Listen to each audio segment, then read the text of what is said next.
Hello my dear student, आज हम क्या पढ़ेंगे? Profit and loss. Profit and loss. अभी थोड़ी देर पहले हम आपको बता रहे थे कॉस्ट प्राइस और सेलिंग प्राइस के बारे में। सबसे पहले ये प्रॉफिट और लॉस कहते किसको है? प्रॉफिट मीन्स लाभ होता है। लाभ कैसे होता है? जब हम कोई वस्तु को कम कीमत में खरीद के उसमें कुछ मुनाफा कमा करके बेचते हैं तो उसे ये क्या कहते हैं? हम प्रॉफिट यानी लाभ कहते हैं। जैसे मान लीजिए प्रीति ने 20 रुपए का एक कॉपी खरीदा और उसे शिवम को 25 रुपए में बेच दिया। जब ये प्रीति 20 रुपए का एक कॉपी खरीदी तो ये प्रीति का क्या हो गया? क्रय मूल्य हो गया, लागत मूल्य हो गया।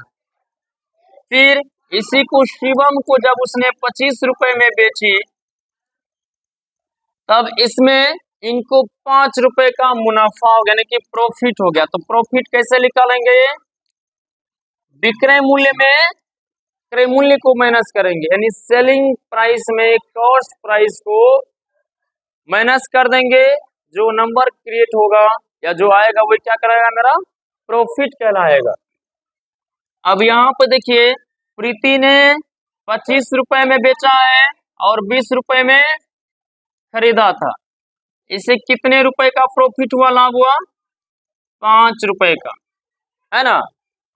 अब देखिए पहले कॉस्ट प्राइस कहते हैं किसको है? क्रय मूल्य। यदि हम मार्केट से कोई भी वस्तु को खरीद के लाते हैं, मार्केट से कोई भी वस्तु को खरीद के लाते हैं, वस्तु को लाने के लिए कोई वाहन या कोई गाड़ी या ट्रक का भी इस्तेमाल किया जाता है। तो वस्तु का कीमत और उसको लाने का जो अन्य खर्च जो होता है, यह दोनों के जोड़ से जो राशि प्राप्त होता है ना, वही मेरा क्या कहलाता है? कॉस्ट प्राइस कहलाता है। क्या कहलाता है? कॉस्ट प्राइस कहलाता है, यानी क्रय मूल्य कहलाता है।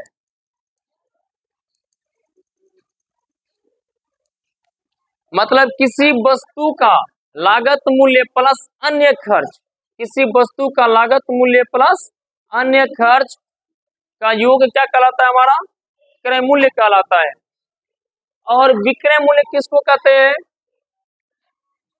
कोई भी वस्तु को उसका लागत मूल्य और अन्य खर्च के अलावा कुछ एक्स्ट्रा रुपए में यदि हम उसको बेचते हैं या लाभ प्राप्त होता है, उसका जो योग होगा वो मेरा क्या कहलाएगा? विक्रय मूल्य कहलाएगा। यानी कि क्रय मूल्य बराबर फॉर्मूला हो जाएगा वस्तु का लागत मूल्य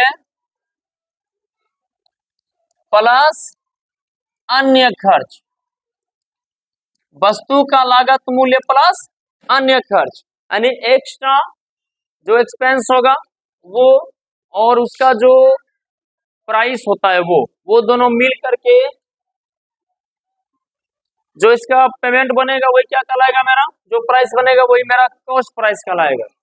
और विक्रय मूल्य क्या होगा?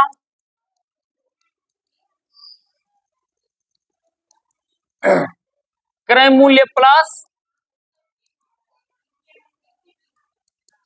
मुनाफा।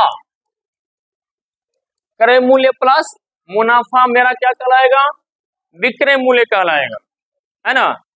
अब इसी से हम क्रय मूल्य से ज्यादातर जो है लाभ और हानि निकाले। और आपको भी हमने पिछले कई क्लास में लाभ और हानि निकालने के लिए इसी क्रय मूल्य यानी कॉस्ट प्राइस से ही बताए हुए। अब यहां से लाभ का फॉर्मूला निकल जाएगा। लाभ का फॉर्मूला क्या निकल जाता है आपका? प्रॉफिट बराबर हो जाता है आपका विक्रय मूल्य माइनस क्रय मूल्य, या इसको इंग्लिश में शॉर्ट में लिखेंगे profit. Profit is equal to selling price minus cost price. Selling price minus cost price is equal to profit. अब देखिए बेटा, यदि हम प्रॉफिट निकाल रहे हैं और सेलिंग प्राइस के हिसाब से इसका परसेंटेज निकालेंगे कि कितना परसेंट हमें प्रॉफिट हुआ, तो हम क्या करेंगे, एक फॉर्मूला का इस्तेमाल करेंगे। Profit percent is equal to profit into 100, लाभ गुना 100 बटे कॉस्ट प्राइस। लाभ गुना 100 बटे कॉस्ट प्राइस, मतलब लाभ प्रतिशत निकालने के लिए हम करते हैं लाभ को 100 से गुना करके उसका जो क्रय मूल्य होता है उससे भाग दे देते हैं।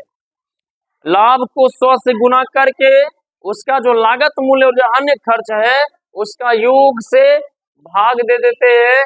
जो नंबर क्रिएट हो जाता है या निकल जाता है वही हमारा क्या कहलाता है, प्रॉफिट परसेंट कहलाता है। अब देखो बेटा, एक और होता है हानि।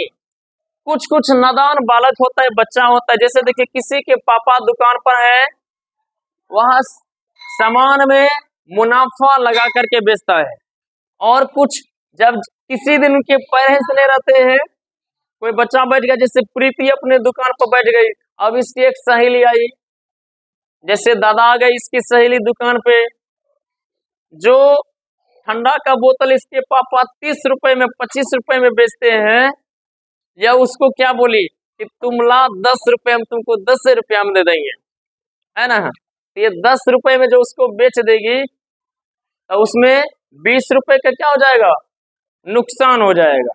यानी उस वस्तु का जो लागत मूल्य होगा उसमें भी क्या हो गया, इसको घाटा लगेगा। तो मतलब हानि कब होता है, जब लागत मूल्य में से हम किसको घटा देते हैं, विक्रय मूल्य को। जब लागत मूल्य में से हम विक्रय मूल्य को माइनस कर देते हैं तो हमें क्या प्राप्त होता है, हानि प्राप्त होता है।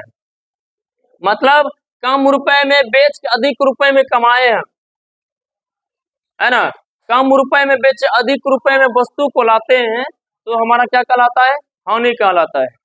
तो यहाँ से हानि परसेंट बराबर फॉर्मूला बन जाता है, यानी लॉस परसेंट बराबर लॉस यानी हानि गुना 100 बटे क्रय मूल्य।